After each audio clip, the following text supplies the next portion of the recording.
Directive principles to the state policy, नीति निदेशक तत्व क्या हैं? भविष्य के मूल अधिकार, कि जिस दिन हम पैसे वाले होंगे उस दिन आपको कुछ और अधिकार दिए जाएंगे। बोले किसी भी लोकतांत्रिक देश में सबसे पावरफुल चीज उसको दी जाने वाली एक कॉन्स्टिट्यूशनल गारंटी है, और इस कॉन्स्टिट्यूशनल गारंटी को हम फंडामेंटल राइट कहते हैं। यदि दुनिया के अंदर रेस लगेगी तो भारत नाम की जो बस है वो पहले नंबर की अर्थव्यवस्था बनने के लिए चलने वाली है। जिन्हें बैठना है बैठो, जिनको नहीं बैठना है जाओ। आप सोचो कि धर्म के आधार पर पाकिस्तान बना है, कि मुसलमानों के लिए एक अलग देश हो। भारत के मुसलमान नहीं जा रहे उसके पास बिलीव करते हुए कि ना तेरे ऊपर ट्रस्ट नहीं है, तेरा तो नियम ही नहीं लिखा हुआ, तू तो प्राइवेट बस है, तूने कहां रोक दिया हमें नहीं पता है। 543 डब्बे हैं हमारे यहां पर, इन डब्बों को लोकसभा सीट कहते हैं। 543 लोकसभा सीटों से एमपी चुनकर प्रधानमंत्री के पास भेजे जाते हैं। हमारे देश के आजाद होने पर दो देश के लोग खड़े हुए, पाकिस्तान और भारत। दोनों ने अपनी अपनी तरफ से अपने देश के लोगों को जानकारी देना शुरू किया। अब आप कहेंगे सर ये बसों वाला किस्सा हमको क्यों सुना रहे हो? भाई देखो, अगर आपके जीवन में ये घटनाएं घटी होंगी तो आप चीजें रिलेट कर लेंगे, और नहीं रिलेट कर पा रहे होंगे तो फिर से गड़बड़ है आपके लेवल पर। मैं तो समझा रहा हूं। देखो क्या हुआ, देश जब आजाद हुआ, देश आजाद हुआ तो एक तरफ हमारे लोग थे और एक तरफ उनके लोग थे, मतलब भारत और पाकिस्तान के लोग बटे हुए थे। एक तरफ भारत, एक तरफ पाकिस्तान के लोग। अब सोचो ये बिल्कुल वैसे है, आप किसी बस स्टैंड पर खड़े हैं। बस स्टैंड पर दो तरह की बसें खड़ी होती हैं। अगर आपने कभी भी सरकारी बसों से और प्राइवेट बसों से यात्रा की हो तो बस वाले फीचर भी गिना रहे होते हैं। देखो मेरे जो एग्जाम्पल्स हैं ना वो बहुत रियलिस्टिक होते हैं, क्योंकि ऐसा आपके जीवन में सबके हुआ है। मैं अभी आपको संविधान सभा के किस्से कहानी सुनाने लग जाता तो आपको नींद आने लग जाती। अब आप अपने आप से रिलेट कर पा रहे हो कि हाँ यार ये तो बात तो ऐसे ही होती भी है। कभी अगर आप बस पर ट्रैवल किए हो तो आपने दो प्रकार की बसें देखी, एक सरकारी थी एक प्राइवेट थी। प्राइवेट वाला बकायदा चिल्ला चिल्ला के कह रहा है दिल्ली जयपुर 200 रुपए 200 रुपए 200 रुपए। रोडवेज वाला चुप बैठा है क्योंकि उसको पता है कि टिकट ही 350 का है। क्या करूं, चिल्लाऊं तो चिल्लाऊं क्या? अगर आप उससे पूछते हैं भाई वो तो 200 में ही दिल्ली ले जा रहा है, हम आपके साथ 350 में क्यों चलें? रोडवेज वाला क्या बोलता है?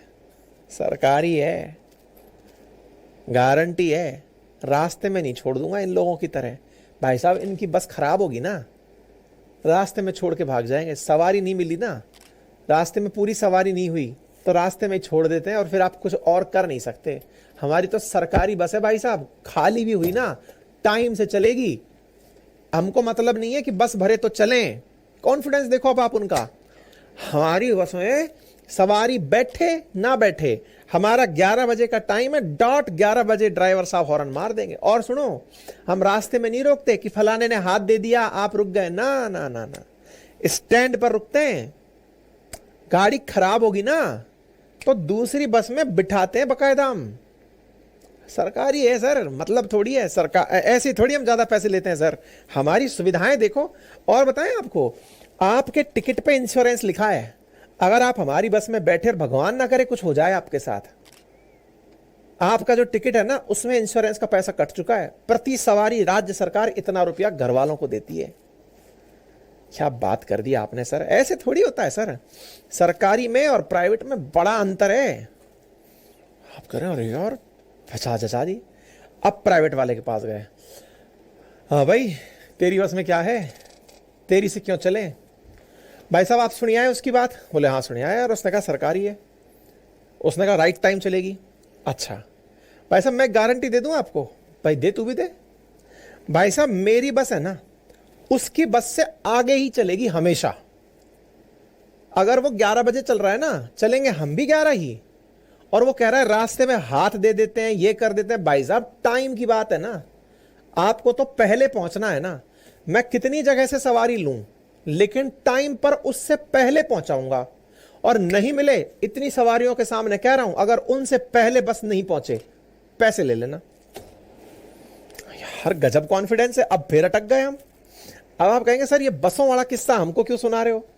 भाई देखो, अगर आपके जीवन में ये घटनाएं घटी होंगी तो आप चीजें रिलेट कर लेंगे, और नहीं रिलेट कर पा रहे होंगे तो फिर से गड़बड़ है आपके लेवल पर। मैं तो समझा रहा हूं। अब आप पूछ रहे होंगे क्या मतलब सर? मैंने कहा मतलब ये है कि आपने जब बस के ड्राइवर को इतने सारे कसीदे कसते हुए देखा तो आपको एक बात समझ में आ गई कि ड्राइवर ने, दोनों ने अपनी अपनी तरह की बातें समझाई। उसने माना कि मेरी बस कई जगह रुकेगी लेकिन इससे पहले पहुंचेगी। फिर आप रोडवेज वाले के पास गए, भाई साहब वो तो ये कह रहा था, क्या कह रहा था?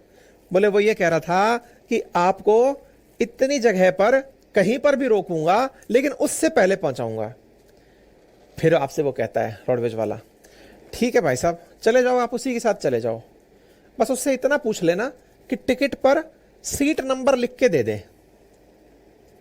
आपका खोपड़ा खराब। हाँ यार, उसने सीट नंबर तो दिया ही नहीं था, उसने कहा था बस बैठ जाओ, जहां जगह मिले बैठ जाओ। भाई साहब मैं ना यार लिख के दे रहा हूं, 13 नंबर सीट आपकी है, इस पर अगर आपने रुमाल भी नहीं छोड़ा तो भी कोई बैठेगा नहीं, सीट पूरे रास्ते आपकी रहेगी। और सुनो भाई साहब, वो कह रहा है ना कि मैं बाद में रोक करके तेज भगाऊंगा, रिस्क किस में ज्यादा है, बार बार रोक के तेज भगाने में कि या कंसिस्टेंटली चलने में? और देखो सर, मेरे को जरूरत नहीं है, आप बैठो तो बैठो, मैं सरकारी आदमी हूं। आप नहीं बैठोगे तो मेरी तनख्वाह पे कोई फर्क नहीं पड़ रहा, आप बैठोगे तो फर्क नहीं पड़ रहा। आपको जिससे जाना है जाओ, चल रहे चल भाई चल, गाड़ी ले अपनी आगे निकल। आपको एकदम एटीट्यूड पसंद आ गया, यार गजब एटीट्यूड है यार, ये है एटीट्यूड, तो इसको तो मेरी जरूरत ही नहीं है। इसमें इतना कॉन्फिडेंस है कि मेरी गाड़ी तो जाके रहेगी, तेरे को बैठना है तो नहीं बैठना है, नहीं तो बैठ। बस यही खेला था हमारे देश के आजाद होने पर। हमारे देश के आजाद होने पर दो देश के लोग खड़े हुए, पाकिस्तान और भारत, दोनों ने अपनी अपनी तरफ से अपने देश के लोगों को जानकारी देना शुरू किया। क्या देना शुरू किया कि देखो, अगर आप हमारे देश में आते हो तो आपको सबसे पहले तो हम यह बताएंगे कि हमारा देश कहां से कहां तक है। मतलब हम अपना क्षेत्र बता देंगे कि आपको इस सीट पे कहां से कहां तक बैठने का अधिकार है। मतलब यूनियन एंड इट्स टेरिटरी हम पहले ही बता देंगे, हमारी रूल बुक में लिख के दिया हुआ है। पहली बात, हमारी तो रूल बुक भी लिख कर दी गई है, पाकिस्तान वालों ने तो रूल बुक ही नहीं लिखी। हम तो आजाद होने से पहले ही रूल बुक लिखवाना शुरू कर दिए, 1946 में ही शुरू हो गया हमारा, तो आजाद तो 47 में हुए हैं। हमने तो संविधान लिखवाना शुरू कर दिया, पाकिस्तानियों का तो संविधान भी शुरू नहीं हुआ। उनकी किस बात पर जाओगे, आओ भारत चलो। तो भाई साहब, धर्म के आधार पर बना हुआ पाकिस्तान भी मुसलमानों को अपने साथ ले जाने में कामयाब नहीं हुआ। क्यों नहीं हुआ? क्योंकि लोगों को यह ट्रस्ट ही नहीं हुआ, जिनके पास संविधान नहीं है, जिन्होंने थॉट में नहीं डाला कि संविधान नाम की कोई चीज होनी चाहिए, कि हमारे पास कोई रूल बुक होनी चाहिए, वो लोग हमें क्या देंगे? अगर आप मेरी बात समझ रहे हो तो थम्स अप करिएगा। अगर आप मेरी बात समझ रहे हो तो मेरी बातों को समझकर थम्स अप करिएगा। सारी बातें मैं आपको बताते हुए निकल रहा हूं। आपने सबसे पहले अपने लोगों से एक लाइन कहा कि भाई देखो, अपने किताब में पहले से फिक्स है 22 चैप्टर लिख कर देने वाले हैं अपन, और उन चैप्टर्स में आपको बकायदा बताएंगे कि किस जगह पर क्या है। आप किताब निकालना और निकाल करके डिसाइड कर लेना, सब कुछ पहले से रिटर्न करके देंगे। आपने कहा अच्छा ऐसा कुछ दोगे क्या? अरे भाई साहब आप आओ तो सही। बोले बताओ। बोले देखो, पहले चैप्टर में तो हम यह बताएंगे आपको कि इस देश का क्षेत्र अधिकार कहां कहां तक है। आपने कहा यार बहुत सही है यार, आपका देश महान है। बोले महान है? आप सोचो कि धर्म के आधार पर पाकिस्तान बना है कि मुसलमानों के लिए एक अलग देश हो। भारत के मुसलमान नहीं जा रहे उसके पास बिलीव करते हुए कि ना तेरे ऊपर ट्रस्ट नहीं है, तेरा तो नियम ही नहीं लिखा हुआ, तू तो प्राइवेट बस है, तूने कहां रोक दिया हमें नहीं पता है। पहली बात समझ में आई? पहली बात अगर समझ में आई आप लोगों को, तो यहां पर पहली बात है union and it's territory clear करके दी कि यह क्षेत्र है हमारा। आपने कहा सर आपने ना बाहर चिल्लाकर एक लाइन बोली थी, क्या? आपने कहा था सभी को सीट नंबर दूंगा कि कौन सा किस सीट पर बैठेगा। तो हमने कहा हां तो दे रहे ना। बोले क्या दे रहे हो? ये लो सिटीजनशिप दे देता हूं आपको। पहले तो मैंने बता दी कि बस नंबर कौन सा है, जाओ और उस बस में बैठ जाओ, इस बस में बैठ जाओ भाई, ये बस है अपनी, ये जा रही, इंडिया नाम की बस है ये जाएगी। कहां जाएगी? अरे बोले दुनिया में राज करने जाएगी। आज 193 देश हैं, हम लोग अगले 75 साल में 5वें नंबर पर पहुंच जाएंगे। और थोड़े और साल निकल जाओ, 75 77, मतलब पकड़ लो 78 साल में हम तीसरे नंबर पर पहुंच जाएंगे। जिसको बैठना है बैठो, ये बस नंबर 1 पर जाने के लिए तैयार है। यदि दुनिया के अंदर रेस लगेगी तो भारत नाम की जो बस है वो पहले नंबर की अर्थव्यवस्था बनने के लिए चलने वाली है। जिन्हें बैठना है बैठो, जिनको नहीं बैठना है जाओ।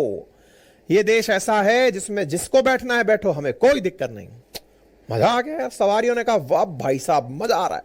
मतलब सोचो इससे बड़ा क्या मजा हो सकता है। मैं बार बार एक लाइन कह रहा हूं, धर्म के आधार पर विभाजन हुआ था भारत का, और धर्म के आधार पर विभाजन हुआ और धर्म के आधार पर लोग गए नहीं। बोला अपन नहीं जा रहे भाई, पाकिस्तान वालों अपन नहीं जा रहे तुम्हारे साथ में, अपन को विश्वास ही नहीं है, विजन नहीं है तुम्हारा, तुम्हारी बस कहां जाएगी। ये बस का एग्जाम्पल गजब है। समझ में आ रहा है? सीट नंबर दे दो सर, दे दिया तो चलो बस बता दी। ये बस हो गई यूनियन एंड इट्स टेरिटरी।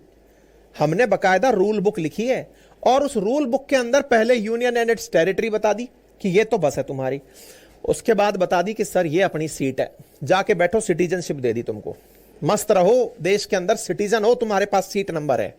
जिनका संविधान नहीं वो तुम्हारे को क्या सिटीजनशिप देंगे, सीट नंबर क्या बताएंगे? उनकी तो बस ही डिसाइड नहीं हो रही, बस का रूल बुक ही नहीं बना, क्या बताएंगे वो? बोले सर ठीक है हम चल रहे हैं आपके साथ। फिर तीसरी चीज सर हमें क्या मिलेगा? सर एक बात बताओ, आपका क्या भरोसा, आपकी बस चले और रास्ते में आपने रोक कर यह कह दिया कि हाँ भाई सारी सवारियां गन की नोक पर खड़ी हो जाएं और इनके पास जो भी माल है वो तुरंत पकड़ा दें हमें। बोले ये जो मालदार लोग बैठे हुए हैं, और सुनो सुनो सुनो सुनो, ये जो मुसलमान बैठे हुए हैं ना, इधर आए, इधर आओ बेटे, तुमसे कहा था कि धर्म के आधार पर तुम्हारा देश बन रहा है, तुम काहे नहीं गई पाकिस्तान भाई? चले गए होते। अब एक काम करो, तुम्हारा जितना भी धन है, जितनी जमीन है, तुम्हारे पास जो भी जमा पूंजी है, अपन को जमा कराओ, अपन को कोई लेना देना नहीं है। हाँ, आप कहेंगे यार तो चीटिंग हो गई, पहले तो बस में बिठा लिया, बस चला दी, रास्ते में रोक कर अब मैं कहां जाऊं? है इंटरेस्टिंग बात। तो यह विश्वास सबको दिलाया गया। क्या विश्वास दिलाया गया? कि हाँ भाई इंडिया नाम की जब बस चलेगी ना, इसमें बैठे हर व्यक्ति को उसका मूल अधिकार मिलेगा। मूल अधिकार मतलब अगर वो अल्पसंख्यक है तो उसके भी अधिकारों की सुरक्षा होगी। वो भी अपने सारे धार्मिक रीति रिवाज ना केवल मान पाएगा बल्कि उनका प्रचार प्रसार भी कर पाएगा। उसकी अभिव्यक्ति किसी अन्य धर्म से बाधित नहीं होगी। अल्पसंख्यक अपने लिए स्कूल खोल पाएंगे। वाह क्या सर, अगर मान लो आपने ऐसा नहीं किया तो बोले अगर ऐसा नहीं किया तो इस देश की सर्वोच्च अदालत में जाकर आप सीधे उतर के भाग के जाना और जाकर सर्वोच्च अदालत में कहना कि हे सर्वोच्च न्यायालय, मेरी कोई सुनवाई नहीं होती, मेरे ऊपर सुनवाई करी जाए। आपकी तत्काल प्रभाव से सुनवाई होगी। और बोलो क्या चाहिए? मजा आ गया गुरु यार, इतना स्ट्रांग है। बोले किसी भी लोकतांत्रिक देश में सबसे पावरफुल चीज उसको दी जाने वाली एक कॉन्स्टिट्यूशनल गारंटी है, और इस कॉन्स्टिट्यूशनल गारंटी को हम फंडामेंटल राइट कहते हैं। बोलो भाई सवारियों को मजा आ रहा है कि नहीं आ रहा है? तुम लोगों को मजा आ रहा है कि नहीं आ रहा है?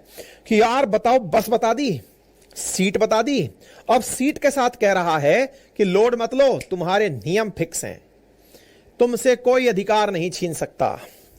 एक बोला कि सर इस बस में मेरे छोटे छोटे बच्चे भी चलेंगे, इस बस में मेरे छोटे छोटे बच्चे भी चलेंगे। तो बोले तो फिर एक बात बताओ सर, वो जो मेरे छोटे छोटे बच्चे चलेंगे वो अगर रास्ते में रोने लग गए तो सर फिर रास्ते में रोने पर आप कहीं उन्हें उतार तो नहीं दोगे? भाई रास्ते में रोने लग गए तो क्या कहीं आप उनको उतार तो नहीं दोगे? अरे पगला गए हो क्या? अभिव्यक्ति की आजादी है, रो या हंसो कोई दिक्कत नहीं है। अरे अंताक्षरी खेलते हुए चलो, मूल अधिकार में भाषण और अभिव्यक्ति की आजादी है।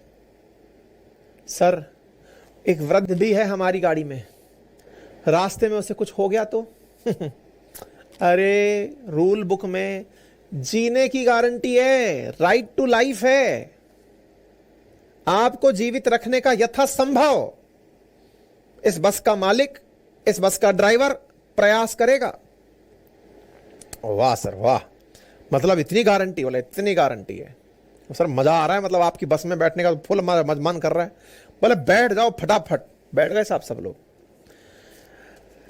देखो बड़ी बात होगी ये कहना कि एक दिन जब हम पैसे वाले होंगे ना, क्योंकि अभी तो देखो आजाद हुए हैं, इतना पैसा नहीं है अपने पास, इतना पैसा नहीं है कि हम आपको एडलेड के मैदान में क्रिकेट खिला सकें। अभी तो अपन अपने घर के खेत में ही मैच खेल रहे हैं, सुविधाओं का अभाव है, अभी तो हमारे पास इतनी घास भी नहीं उगी है, कोई बात नहीं। लेकिन मैं गारंटी दे रहा हूं, अगर अपने पास पैसा हुआ तो आने वाले टाइम में मैं आपको जो अभी गारंटी दे रहा हूं, इससे भी बड़ी गारंटी दूंगा। मतलब अभी जो मैं सुविधाएं दे रहा हूं, इससे भी बड़ी सुविधाएं आपको देकर रहूंगा। आपका दिमाग एकदम भन्ना गया, क्या बात कर रहे हो, मतलब इससे भी बड़ी सुविधाएं मिलेंगी? देखो जरा क्या क्या होता है। अब सुनो क्या हुआ। आपने प्रॉमिस कर दिया, क्या प्रॉमिस कर दिया? चिंता मत करो, अपने यहां पर आपको जो गारंटी दी है ना, कल को अगर अपन पैसे वाले हो गए तो पैसे वाले होने पर आपको और भी चीजें दी जाएंगी। बोले जैसे? बोले जब देश बन रहा है उस समय पर सबको मैं शिक्षा की गारंटी नहीं दे सकता, इतनी स्कूलें नहीं हैं, इतने सरकारी मास्टर नहीं हैं कि सबको तनख्वाह दे सकूं, सबसे कह सकूं कि जाओ बेटे पढ़ लो, लेकिन गारंटी दूं मैं आपको? बोले हाँ सर दो ना प्लीज। बोले गारंटी यह है कि आने वाले टाइम पर मैं आपके शिक्षा के अधिकार को भी आपका मूल अधिकार बना दूंगा। भाई साहब भविष्य के लिए भी हमने गारंटी दे दी। Directive principles to the state policy, नीति निदेशक तत्व क्या हैं? भविष्य के मूल अधिकार, कि जिस दिन हम पैसे वाले होंगे उस दिन आपको कुछ और अधिकार दिए जाएंगे। तो क्या सर इस दौरान हमने कोई ऐसा काम किया? अरे भाई साहब, आज शिक्षा का अधिकार मूल अधिकार है आर्टिकल 21A के तहत। उसके पीछे का बड़ा कारण है कि जब संसाधन बढ़े, हमारे पास पैसा हुआ, हमने सबकी क्लासेस, सबकी गारंटी ले ली, कोई भी अनपढ़ नहीं रहेगा। और हमने अपने राजनीतिक पार्टियों से कहा कि आपके लिए हम कुछ गाइडलाइंस लिख रहे हैं, इन्हीं गाइडलाइंस के तहत अब आप पढ़ाएंगे, आप इन्हीं के तहत देश चलाएंगे। बोले चिंता मत करो। अंबेडकर साहब ने सारी सवारियों को यह कॉन्फिडेंस दिलाया कि पहले तो बस फिक्स कर दी मैंने, सीट फिक्स कर दी, अधिकार फिक्स कर दिए, और सुनो अगर बस मुनाफे में आ गई तो आप लोगों को ऐसी ऐसी चीजें मिलेंगी ना कि आप यकीन नहीं कर पाएंगे। बोलो भाई सभी को यहां तक समझ में आ रहा है? थम्स अप करते चलो भाई। मेरा एप्लीकेशन आज थोड़ा सा एकदम बहुत ज्यादा भीड़ आने की वजह से अटक रहा है, बार बार उसके कमेंट्स अटक जा रहे हैं, इसलिए मुझे रिफ्रेश मारना पड़ रहा है। क्लास में भयंकर भयंकर भीड़ की वजह से, भयंकर मेरे चैट बॉक्स ही अटक जा रहे हैं। बोले क्या आपको इतनी बात समझ में आई? तो बोले सर अगर ऐसा है तो आपने कहा यार फिर तो मजा ही आ जाएगा, मतलब जो सफर होगा बड़ा सुहाना होगा। अब क्या करें? बोले सफर सुहाना है, अब इसमें लेकिन एक बात कहूं सवारियों से, यात्रियों से मेरा एक छोटा सा निवेदन है। अच्छा क्या है? अच्छा कभी आपने अगर वाकई में किसी बस में, ट्रेन में सफर किया हो तो यहां पर एक लाइन लिखी हुई आती है। क्या लिखी हुई आती है? यात्री अपने सामान की सुरक्षा स्वयं करें, लिखा होता है भाई, यात्री अपने सामान की सुरक्षा स्वयं करें। एक तो ये लाइन लिखी मिल जाती है हमें। दूसरी लाइन लिखी आती है जेब कतरों से सावधान। तीसरी लाइन लिखी हुई आती है किसी का भी दिया कोई भी सामान अनजान व्यक्ति से कोई भी खाने का सामान ना लें, लिखा आता है। चलती गाड़ी से आप हाथ बाहर ना निकालें। हवाई जहाज में लिखा होता है कि सीट की पेटियां बांध लें। कार में लिखा होता है बेल्ट बांध लें, लिखा होता है। और कई जगह यात्रियों से कहा जाता है कि बाहर का खाना लाकर ना खाएं, कृपया गंदगी ना फैलाएं, कृपया सीट में से रुई बाहर ना निकालें, सीट ना फाड़ें। लिखा होता है, लिखा होता है। पता ये क्या है? देखो यार मैं आपको इतना सब कुछ दे रहा हूं मेरी बस में, आपकी यात्रा को मंगल बनाने के लिए मैंने क्या कुछ नहीं कर दिया, सब कुछ कर दिया। तो यार अब कम से कम आपकी भी कुछ तो ड्यूटी बनेगी ना। आपने कहा हाँ हाँ बिल्कुल सर बताइए ना क्या ड्यूटी बनेगी। बोले ये रही फंडामेंटल ड्यूटी। अगर मेरी बस में बैठना है तो कुछ ड्यूटीज फॉलो करनी होंगी सर। जैसे जैसे बस के ड्राइवर को इज्जत मिलनी चाहिए, इस बस का सपना देखने वाले को रेस्पेक्ट मिलनी चाहिए, इस देश के महिलाओं को, पुरुषों को इज्जत मिलनी चाहिए, पेड़ पौधों को इज्जत मिलनी चाहिए, राष्ट्र के प्रतीकों को इज्जत मिलनी चाहिए। अरे यही तो फंडामेंटल ड्यूटी है। फंडामेंटल ड्यूटीज और क्या हैं? तिरंगे का सम्मान करेंगे, राष्ट्र निर्माताओं का सम्मान करेंगे, जिन्होंने देश के लिए शहादत दी है उनका सम्मान करेंगे, महिलाओं बच्चों को पढ़ने लिखने देंगे, महिलाओं का सम्मान करेंगे, पेड़ पौधों का सम्मान करेंगे, पर्यावरण को बचाएंगे, अंतर्राष्ट्रीय संबंधों को अच्छा चलाएंगे। अरे बोलो भाई, कहने का मतलब यह हुआ कि हमने सबकी अपनी फंडामेंटल ड्यूटीज बांट दी। अच्छा, तो अब एक बात बताओ, एक सिंपल सा क्वेश्चन पूछता हूं। मेरी बस में बहुत सारी सवारी बैठ गई। अब मेरी बस नहीं है, असल में ट्रेन है, क्योंकि सवारी बहुत बैठ गई। सवारी इतनी बैठ गई, करोड़ों की संख्या में सवारी बैठ गई है। इतनी सवारी बैठ गई लाइन से, भाई साहब ट्रेन ही ट्रेन बड़ी सी बढ़ती चलेगी। कितने किलोमीटर की ट्रेन बन गई। अब क्या करें? तो बोले सर अब क्या करें? चलाओ, आपने जो प्रॉमिस किया था। अब अचानक क्या हो रहा है, एक बोगी नंबर 40 में एक बच्चा रो रहा है। हमारी बोगी कम से कम 500 बोगी बन गई। बोगी नंबर 40 में एक बच्चा रो रहा है। बच्चा रो रहा है, आप ट्रेन चलाया जा रहा है, पौ पौ पौ चल रही है, ट्रेन चल रही है। सर बच्चा रो रहा है, 40 नंबर से आवाज ही नहीं आ रही आपके पास। 70वें नंबर में कोई बुजुर्ग महिला है, उसकी तबीयत बिगड़ गई, वो मदद के लिए चिल्ला रही है, बचाओ बचाओ बचाओ। आपसे कुछ हो ही नहीं पा रहा। फिर क्या करें? गार्ड 140वें नंबर पे बैठ के चिल्ला रहा है, भाई साहब ब्रेक लगाओ, ब्रेक ब्रेक लगाओ। आवाज पहुंचने में इतना आगे निकल जा रहा है कि एक्सीडेंट हो जा रहा है। बोले यार ये तो मामला गड़बड़ हो जाएगा, तो क्या करें? बोले यार अब सवारियों को वादा तो बहुत कुछ कर दिया, वादे को इंप्लीमेंट करने के लिए कुछ मैनेजर्स बनाने पड़ेंगे। इन 500 डब्बे की ट्रेन में सबसे कहा, डब्बे वालों से, कि देखो भाई मैं तो आगे बैठ के गाड़ी चला रहा हूं, मुझ तक आवाज नहीं आ रही। आप लोग एक काम करो, आप लोग अपने अपने डब्बे का एक एक आदमी मुझे बना दो, दे दो मुझे। आप लोग अपने हर डब्बे में से एक आदमी चुनकर मुझे दे दो। Getting my point? सब लोग अपने अपने डब्बों में से एक आदमी दे दो भाई। आपने कहा हाँ यार ये तो बेस्ट तरीका है, डब्बों में से एक एक आदमी अपन दे देते हैं। ये सारे आदमी मेरे पास भेज दो, इनको आप लोग बताते रहना, ये मुझको बताते रहेंगे। ये आदमी कहां भेज दो? इंजन में भेज दो। इंजन में भेज दिए सबने अपने अपने आदमी, जो बताते रहेंगे कि हमको क्या चाहिए। अरे भैया इंजन हमारा केंद्र सरकार है, और केंद्र सरकार में ड्राइवर के पास सबने अपने अपने आदमी भेज दिए। यूनियन गवर्नमेंट बन गई, केंद्र सरकार बन गई। अरे यही तो सांसद होता है। 543 डब्बे हैं हमारे यहां पर, इन डब्बों को लोकसभा सीट कहते हैं। 543 लोकसभा सीटों से एमपी चुनकर प्रधानमंत्री के पास भेजे जाते हैं। असल में प्रधानमंत्री उन्हीं डब्बों में से कोई एक का ड्राइवर है, लोकतंत्र है ना।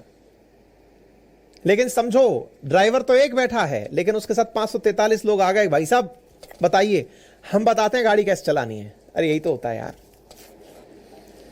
फीलिंग आ रही है कि नहीं आ रही है? रिलेट कर पा रहे हो कि नहीं कर पा रहे हो? कि अच्छा गजब है।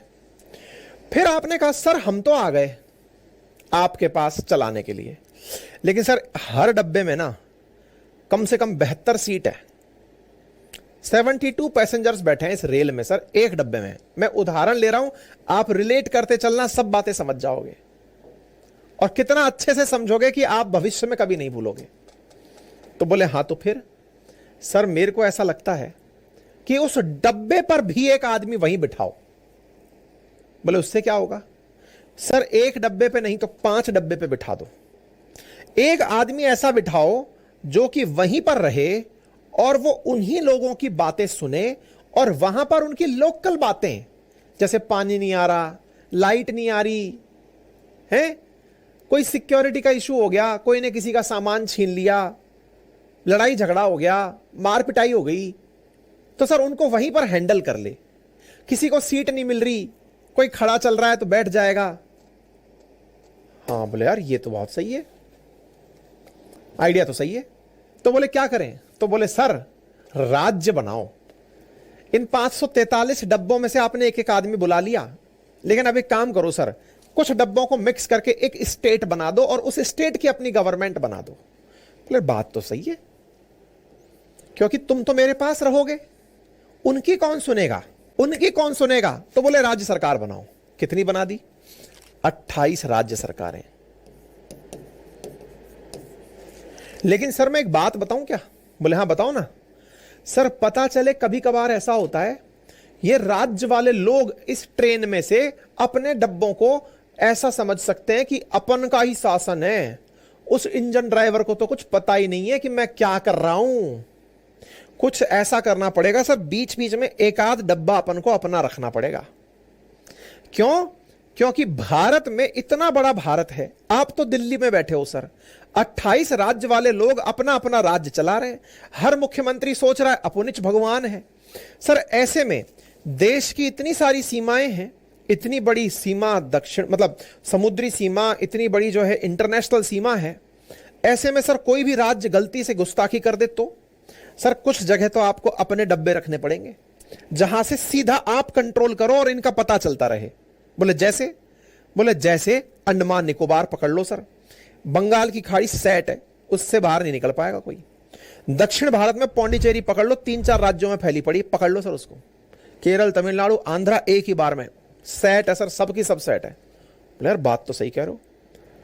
बोले सर ऐसे दूसरी तरफ पश्चिम की तरफ लक्षद्वीप पकड़ लो, इधर से लक्षद्वीप देख रहा है, इधर से अंडमान देख रहा है, नीचे से पांडिचेरी देख रहा है, बीच में आप खुद बैठे हो, ऊपर की तरफ चंडीगढ़ को बिठा दिया, ऊपर सर एकदम आपके शीर्ष पर जम्मू कश्मीर और लद्दाख को बिठा दिया, और इधर की तरफ आ जाओ दादर नागर हवेली पश्चिम भारत की तरफ बिठा दिया। अब बताओ ये कहां जाएंगे सर?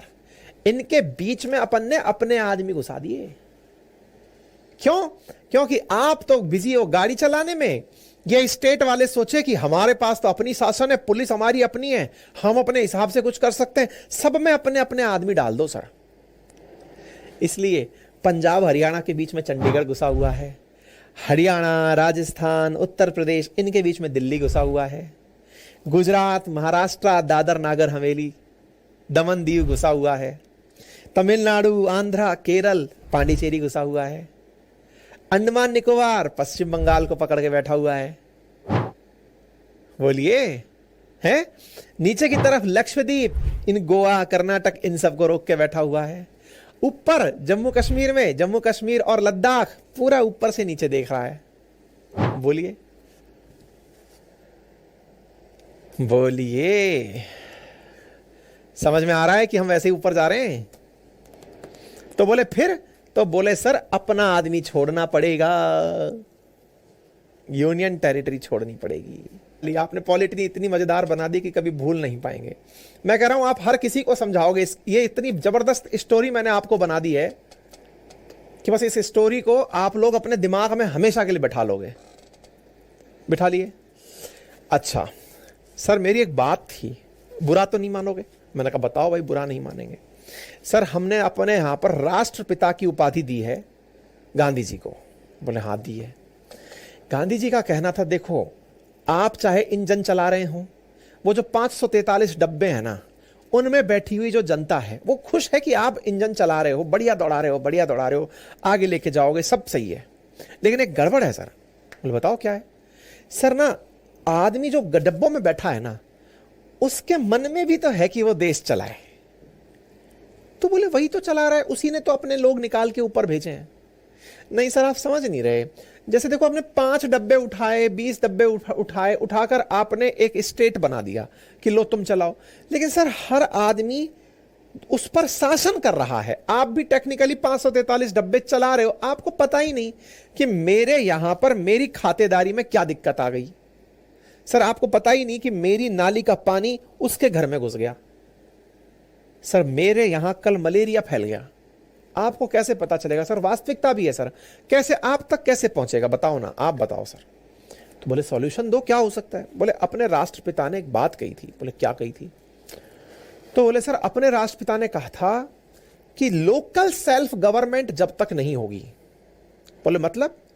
बोले मतलब आम जनता जब तक शासन व्यवस्था नहीं संभालेगी तब तक मजा नहीं आएगा। आप खुद सोचो, ट्रेन के डब्बे चल रहे हैं, 20 डब्बों पे 15 25 30 डब्बों पर एक आदमी आपने चीफ मिनिस्टर बना के बिठा दिया, 543 पर एक आदमी पीएम बना के बिठा दिया, लेकिन हर डब्बे में, हर इवन वो छोटी छोटी सीट जो 6-6 लोगों का कूपे है, 8-8 लोगों का कूपे है, ट्रेन में तो सब बैठे हो हैं, थर्ड एसी में या स्लीपर में 8 लोग बैठते हैं एक कूपे में, 8-8 के ही तो सब कैबिन होते हैं, 9 कैबिन।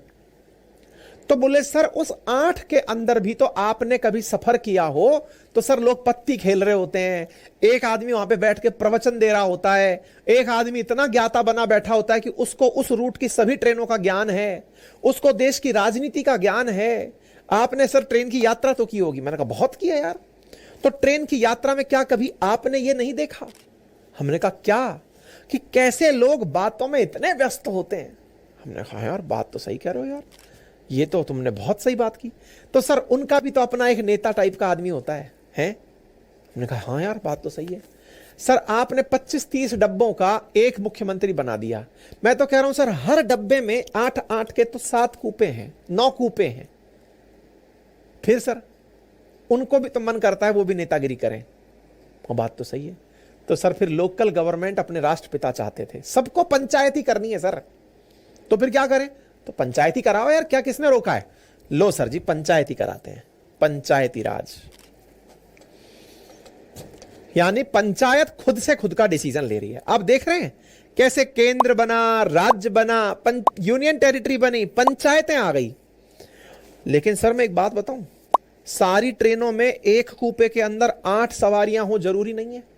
सेकंड एसी में 6 ही होती हैं और फर्स्ट एसी में तो 4 ही होती हैं सर उस कूपे के अंदर। मगर तो सर कुछ पैसे वाले लोग भी तो होते हैं। हमने कहा हाँ यार बात तो तुम सही कह रहे हो। बोले फिर? तो सर पैसे वाले लोग शहरों में रहते हैं, लेकिन पंचायत ही उनको भी करनी है। तो क्या चाहते हो? सर उनको थोड़ा सा बढ़िया फीलिंग दो। हमने कहा चलो दे देते हैं। पंचायतों के जस्ट बाद म्युनिसिपैलिटीज दे दी। म्युनिसिपैलिटी क्या है? नगर निगम, नगर पालिका, नगर निकाय। कि लो बेटा तुम भी राज करो, क्या याद रखोगे, तुम भी अपना पार्षद बनाओ, हैं, तुम भी चेयरमैन बनाओ, अपना मेयर बनाओ। अरे थम सब करो भाई। मजा आ गया, कहानी समझ में आ गई कैसे कैसे नेतागिरी चल रही है आगे। बोले चल रही है सर, लेकिन एक बात बताऊं, मैं आपको बुरा ना मानो तो। हमने कहा हाँ हाँ बताओ ना।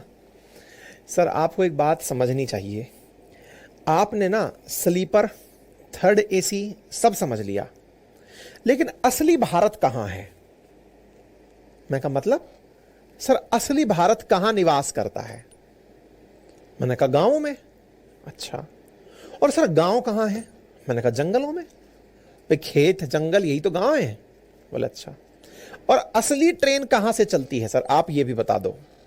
अगर ट्रेन का रियल आनंद लेना है तो कहां से चलती है ये भी बता दो। मैंने कहा भाई जनरल डब्बे से। बोले जनरल डब्बे से मतलब? बोले जनरल डब्बे से मतलब सर वहां पर आप कह रहे हो 72 सीटें, भाई साहब 250 सीटें भी हो जाए ना तो भी कम पड़ जाए वहां पे। 8 के कूपे में 18 बैठने की कैपेसिटी जिसमें होती है उसको जनरल डब्बा कहते हैं सर। आदमी सामान रखने वाली जगह पे भी लटका होता है। 2 बर्थ के ऊपर लटकने की कला अगर अद्भुत तरीके से देखनी है, मेरी बात समझ रहे हो? बोले सर वो जो सिस्टम है ना, कौन सा,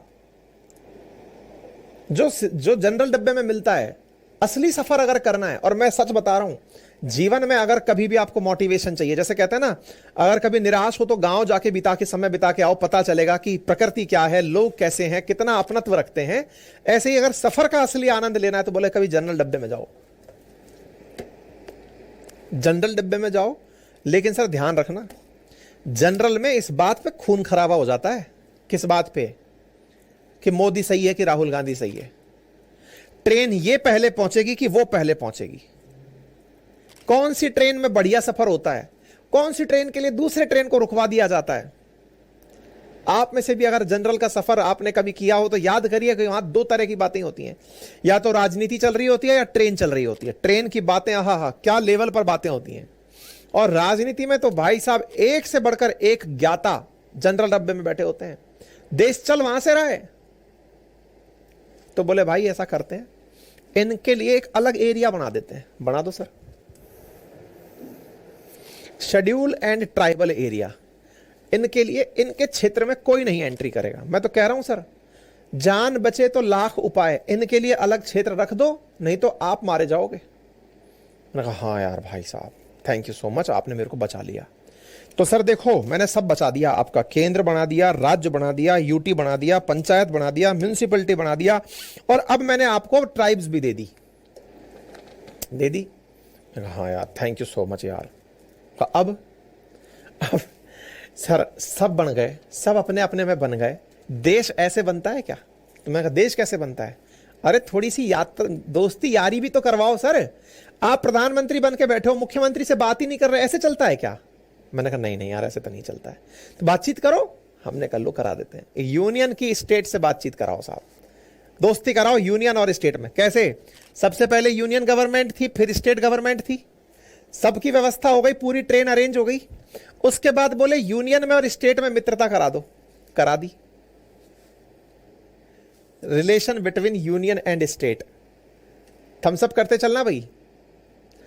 सर देखो, प्यार मोहब्बत तक सारी बातें सही हैं, लेकिन सर पैसे देने की भी बातें तो होंगी ना। मान लिया दोस्ती हो गई, अब आगे सर रिश्ता कैसे चलेगा? पैसे की, जमीन जायदाद की बातें होंगी कि नहीं होंगी? होंगी ना। तो लो सर, पैसे की बातें कर लो, जमीन जायदाद की बात कर लो, कॉन्ट्रैक्ट्स की बात कर लो। सर पैसे की बात करने के बाद अगर हो जाए तो व्यापार की बातें भी कर लो। मैंने कहा चलो भाई व्यापार की बातें भी कर लेते हैं। सर व्यापार ही करोगे क्या, सेवाएं नहीं दोगे क्या, सर्विसेज नहीं दोगे क्या? हमने कहा लो भाई सेवाएं भी दे दो। पैसा हो गया, व्यापार हो गया, सेवा हो गई, सब हो गया। सब हो गया? बोले हाँ सर सब हो गया। मतलब पैसे की बात हो गई, व्यापार की बात हो गई, सर्विसेज की बात हो गई, सर्विस सेक्टर की बात हो गई, व्यापार सेक्टर की बात, सबकी बात हो गई। लेकिन सर गलती से मान लो हम लोग लगड़ झगड़ लिए तो, अगर हम लोग लड़ झगड़ लिए तो, अरे हम लोग लड़ झगड़ लिए तो क्या है, वैसे तो खैर न्यायपालिका है अपने पास, लेकिन लड़ झगड़ लिए तो हमारे पास ट्रिब्यूनल भी है, क्या दिक्कत है? ट्रिब्यूनल से बात करा देंगे। न्यायपालिका की व्यवस्था तो हम पहले ही यूनियन गवर्नमेंट के साथ करा चुके हैं, आपकी हो जाएगी। लेकिन फिर भी आप चिंता ना करिए, ट्रिब्यूनल्स भी हैं। जैसे गोदावरी रिवर ट्रिब्यूनल है, कृष्णा कावेरी रिवर ट्रिब्यूनल है, बैठकर आपस में मसला सुलझा लेंगे। बोले हाँ सर ये बात भी सही है, आपने कहा ट्रिब्यूनल भी है। ट्रिब्यूनल्स का काम क्या है? सुलझाना, मामला सुलझाना। लड़ाई झगड़े हो जाए चिंता मत करो। कहीं आप ये कह दो कि सर नहीं आप तो राजस्थान वालों पे ज्यादा ध्यान देते हो क्योंकि आपकी वहां सरकार चल रही है, आप दिल्ली पे ज्यादा ध्यान नहीं देते हो क्योंकि आपकी वहां सरकार नहीं है, ऐसे नहीं सर। तो मैंने कहा चिंता मत करो, सबके लिए ट्रिब्यूनल है। और एक बात बताओ सर, आप ही ड्राइवर बन के गाड़ी चलाओगे, ये किसने लिखा है? मैंने कहा भाई ये तो देश जब बना था लोगों ने मुझे नॉमिनेट कर दिया। नहीं नहीं सर, हमें आप पर ट्रस्ट नहीं है, आप ही तब से गाड़ी चला रहे हो, ये क्या मतलब हुआ? हम चुनेंगे ड्राइवर कौन होगा हमारा। हमने कहा अच्छा, और वो जो 15-20 डब्बों पर एक चीफ मिनिस्टर बिठाया था वो भी हम ही चुनेंगे। अच्छा, और वो जो पंचायतें थी ना उनमें भी हम ही चुनेंगे कौन गाड़ी चलाएगा। हम चुन लो, नाराज क्या हो रहे हो? लो भाई इलेक्शन हो गए।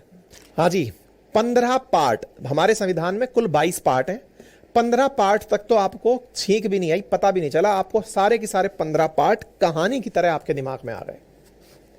इसके बाद के स्पेशल प्रोविजंस फॉर क्लासेस, बोलेंगे हम क्या, लड़ाई झगड़े हो गए तो निपटेंगे कैसे, और अगर गलती से हमको अपनी किताब को सुलझाना पड़ गया, हमारे नियम बदलने पड़ गए तो उसके लिए क्या करेंगे, बस इतना और याद करना है।